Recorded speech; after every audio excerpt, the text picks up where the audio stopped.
Good afternoon, friends. So today, I want to do some things in the garden. I want to show you the plants that are doing really good in the garden for one. But I've had a few comments and questions about witches gardening and all that kind of stuff. And I'm really going to be focusing heavily this year on my garden and helping other people because I am a certified garden and landscape designer. And I am also at the moment studying natural as a natural health consultant.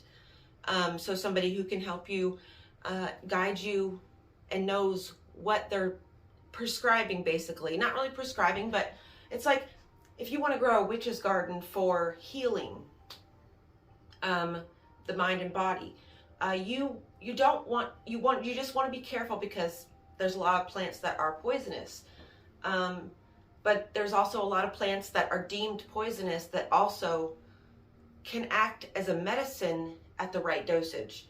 So I'm trying to fully inform myself of everything that I want to teach. And this is a big thing because my garden, it has really helped me. It has healed me in ways that other things have not been able to heal me. I've been able to heal myself with an outside objective. It's like, because for me, I don't do meditation like sitting there going, I can't do that. I am too hyperactive. I'm too, impulsy to sit there and really let that help me. So I reach meditation through motion. I reach meditation by doing things that my body already knows how to do, like the dishes, the laundry, mopping, sweeping, things that my body, I can just turn off my, critical thinking right there and kind of almost reach a dream state. And I reach it the quickest and the easiest through gardening. There's something about connecting to the earth and growing your own medicine and your own food, which can aid and act as medicine, and being outside and just getting into the rhythms and the cycles of the earth. It all feels correct. It all feels like something I have always known how to do. It's something that me as a human inherently knows, which I think is why it's so powerful, because it connects me back to a place in myself that it's like that meme, okay? It's that motivational post quote that says, I dream of somewhere that I'm not sure exists. You know it exists because you know you're capable. It's like when you know subconsciously what you're capable of and then you just keep not doing that. And you have this longing in you and you feel like you can never find it. What you're really searching for is a way back to yourself. So through gardening, that's what I've been able to do, and I really want to share that with people. And you really have to start at the base level. Like with everything, you got to start with the soil. If you don't have good soil, you're not going to have a good harvest, no matter what you do.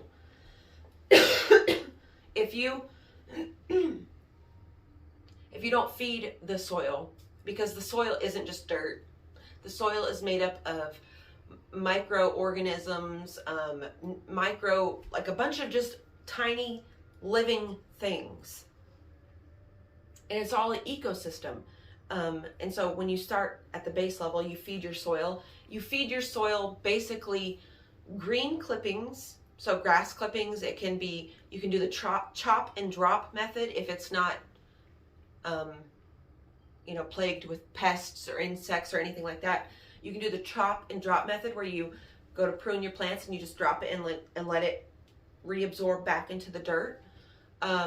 Or you can do, so the way I like to do composting and prep different areas in my soil is I will take some logs, usually like a hardwood.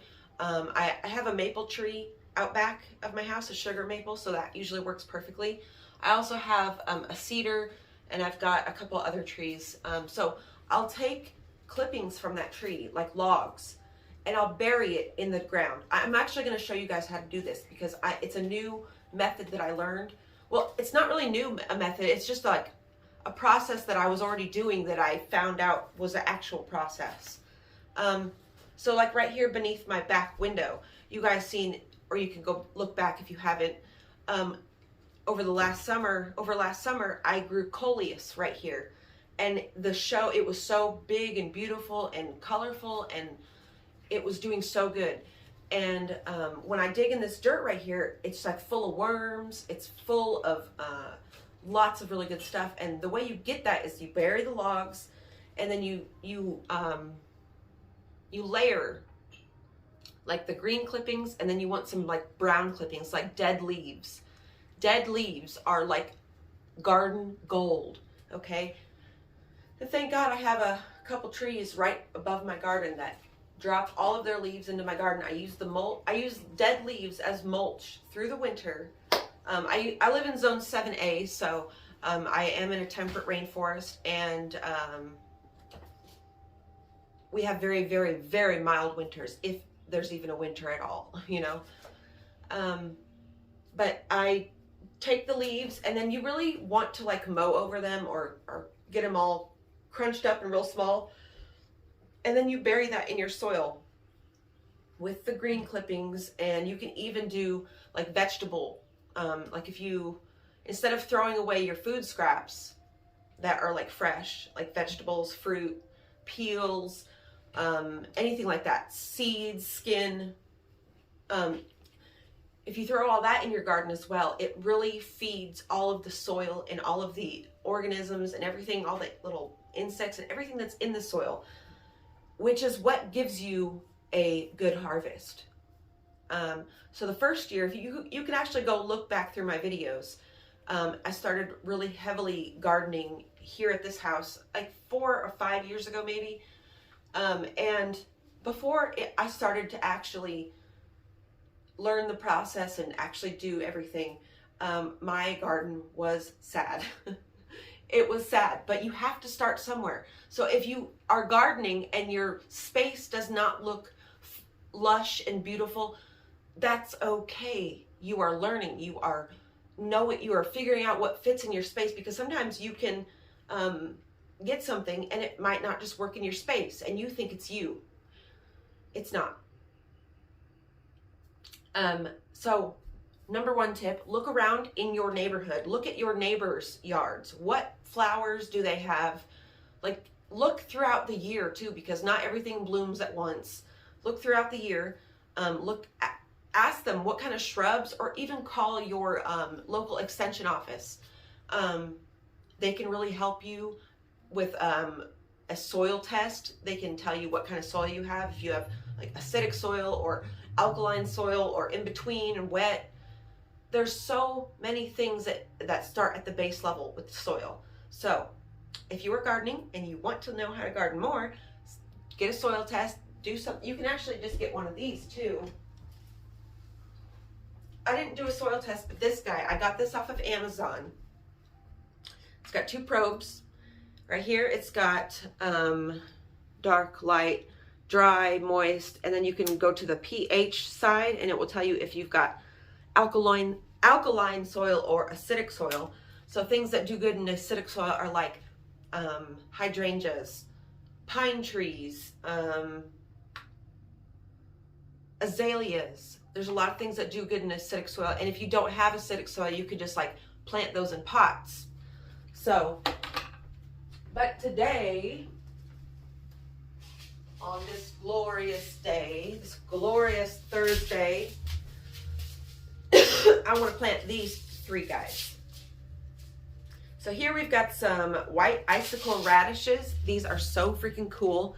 The cool thing with radishes is they're not just a vegetable you can eat. You can also eat the greens. You can eat the greens off the top of the radish, and they are really good. They act like a turnip green. They're really high in lots of nutrients, vitamin C, folic acid, all that kind of stuff. The next one I want to grow is 5-spot, Nemafolia maculata. These are so cool. And in my area, I have to sow things like this pretty early. We're basically still in winter, but it's like 50 something degrees today, because it's this flower specifically, I already know because I've grown it a few times before. It does not like the hot summers here. So it will only stay alive in early spring and super early, or early to late spring, and then it just like goes out. Another thing we've got here are some purple top white globe turnips. Never tried turnips, but I know I'll like them because, you know, I like cabbage. I like a lot of other vegetables. And turnips are really, really good for you. Really good for you. And there's a big benefit. I've said this before, but I'll say it again, and I'll continue to say it. There is a huge benefit to growing your own food and herbs and spiritual tools, or spiritual things. Like a lot of my herbs and everything that I grow, I use in a spiritual way. I use them to enhance my practices that I do and to connect me. And I also use them, they can also be used as mood enhancements. If you're feeling really down, you can burn some herbs and some frankincense and you'll feel better. And all this is scientifically proven because what they have inside of them. And growing them from seed, it connects a deeper part of you to the plant. So it's like I don't know if this is true, but I just feel intuitively that it is. I feel like if you grow something close to you, in your soil, in your own environment, it's going to provide you with things that you are naturally lacking.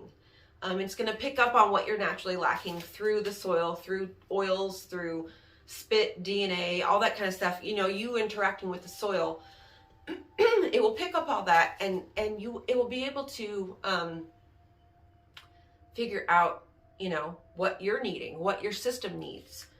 And I've just had a very profound experience with this that has helped me connect to the deepest part of myself, the most human part of myself. So let's go out into the garden and look around. It's a very sunny day, kind of windy, but I'm going to show you all of the stuff that's growing right now, that's growing really well. So I'm in zone 7A again. And things like violets, or these violas, they stay alive all winter. They flower all winter. I got a few different colored ones. Man, something keeps coming by and eating them. They like the ones right here. There was some red ones. So we've got some onions over here, some lettuce. Look, the lettuce is coming back. And then I've got a bunch of like poppies in here that have not sprouted yet. Lots of clover, garlic. That's a blueberry plant. There's my 4 seeds that I'm starting. And then this raspberry cane.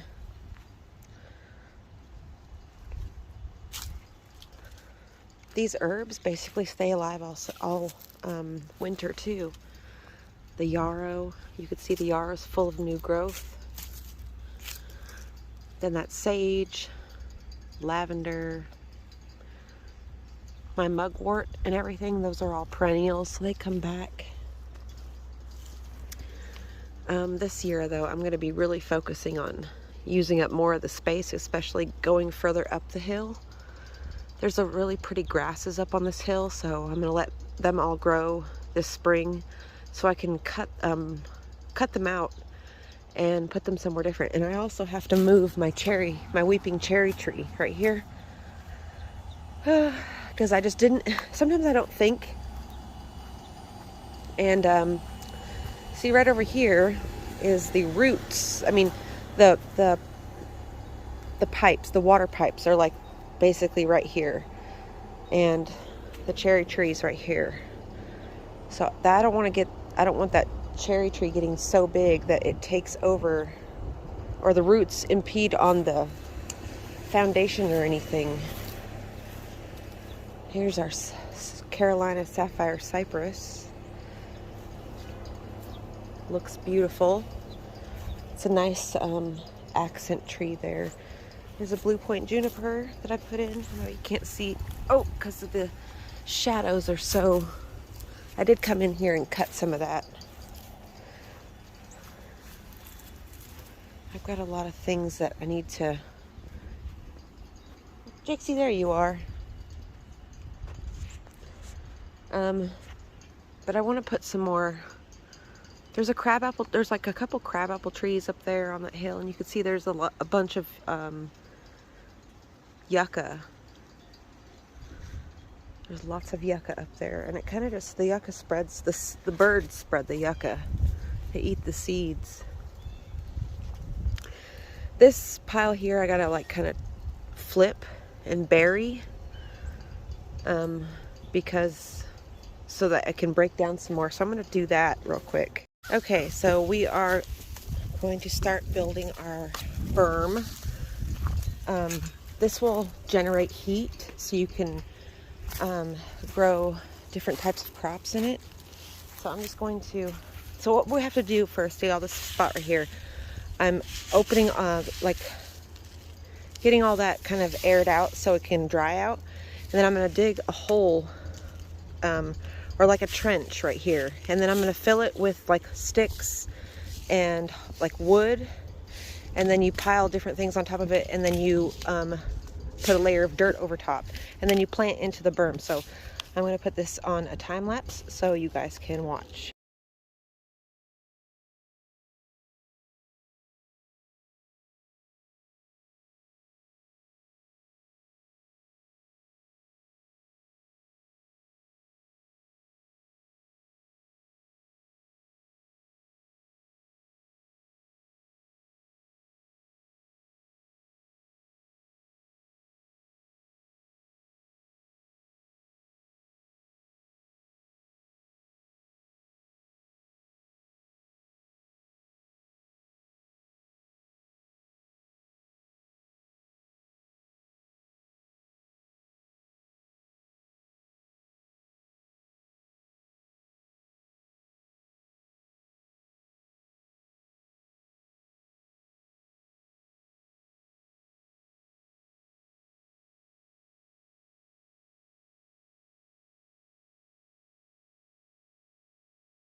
Okay, so let me show you what I've done. So I did a thing called, this is called grading. So I graded the hill, like kind of like just terraced it. So right here, right here, and right here, I buried logs, maple logs, a bunch of clippings, and then I dug up some grass, flipped that over, buried that, and then I planted some radishes and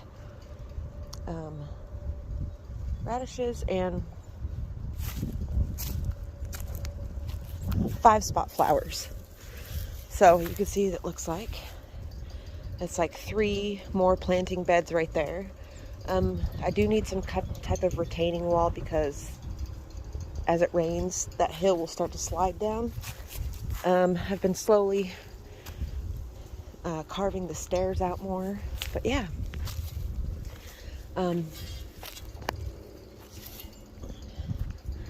There's a lot of things that do really well out here, like daisies, a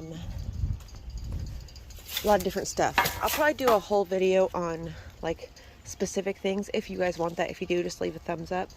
For like I've got starting out plants, got 5 plants starting out for a witch's garden. So lots more planting videos are going to be coming up soon. So I hope you guys are excited, because I'm super excited. And I hope this inspires you to get out in your garden and dig up some grass and put in a flower bed. I love you all. I love you all so much, and stay inspired and stay busy in your gardens. Jixie, stay busy in your gardens, and if you don't have a yard and you can't do it outside, you can always do it in a pot. You can always just do it in your house. You don't have to have a bunch of space and money to do this. Like, you can literally do it for free if you really want to, you know. So I love you all, and I will see you tomorrow. Bye.